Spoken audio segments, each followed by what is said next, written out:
আজ হচ্ছে পেপার কাটিংয়ের ডে 2।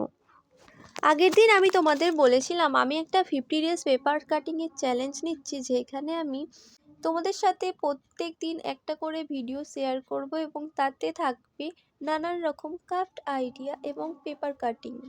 প্রথমে আমি এখানে একটা A4 পেজকে বর্গাকারে কেটে নিয়েছিলাম। তারপর সেটিকে এইভাবে মুড়ে এই কোণটা এইভাবে কাটিং করেছিলাম। খুবই সহজ পদ্ধতিতে তোমাদের সাথে আমি এই বাটারফ্লাইটা শেয়ার করছি। তোমরা সবাই ট্রাই করতে পারো, ছোট থেকে বড় সবাই পারবে, খুবই সহজ। এবং তারপরে আমি এইভাবে মুড়ে নিয়েছিলাম। তারপরে মুড়ে নিয়ে এই যে পিছনের কোণটা দেখতে পাচ্ছ, এই কোণটাকে পিছন দিক থেকে ঘুরিয়ে সামনের দিকে ওই উপরের কোণটা দিয়ে এভাবে মুড়ে নিতে হবে।